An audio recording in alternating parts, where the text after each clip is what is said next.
the thick forest of 19th century Yorubaland, shadows moved, whispers of ambition stirred the air.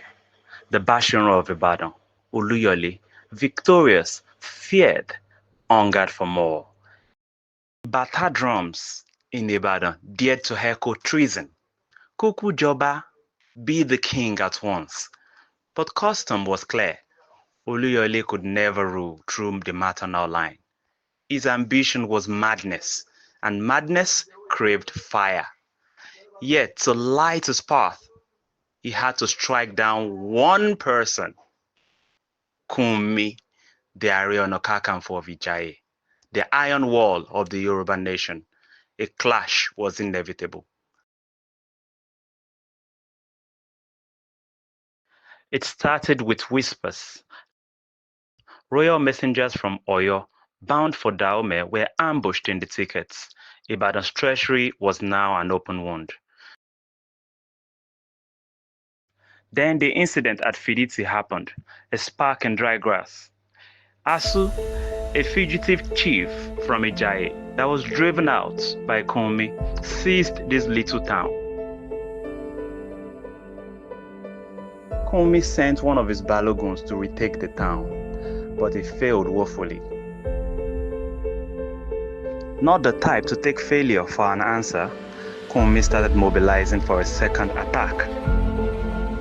But Asu, knowing that he would not be able to stand the second attack, called to Ibadan for help. Oluyole saw opportunity, a golden chance to humble the proud array of Ijaye. Ibadan troops marched out, silent as death.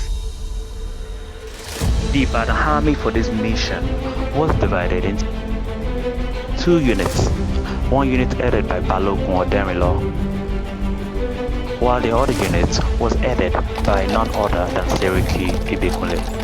The units under Seriki Ibikunle had a very young Ogunmola in their ranks, and their duty was to raid the Ijaye farms. The Seriki unit met Kurunmi's army at Odogido, with Kurunmi himself at the head of the cavalry. Ijaye warriors lay in wait, shadows among rocks, then chaos, steel on steel, the roar of muskets, horses screaming. 140 Ibadan horsemen fell. The Seriki barely escaped. Blood painted the hills crimson, and as darkness closed his feast, survivors fled. Ogunmola captured, whispering one name for that cursed day, Rugbamila, the night saved me.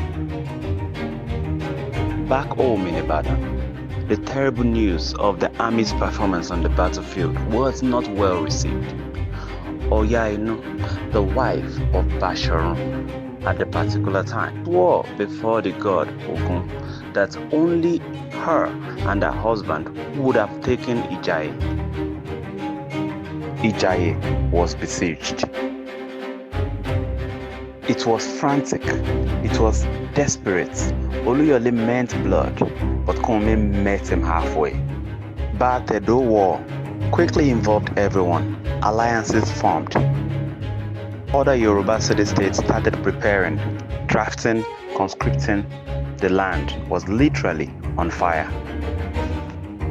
The war lasted for 2 years, fought bitterly, but with little morale on both sides. Ibadan war chiefs felt insulted by Oluyole and his wife Oyainu, who boasted they could win the war alone. For 2 years, 1844 to 1846, Ijaye Gate stood strong until the Alaafin in Oyo said enough is enough.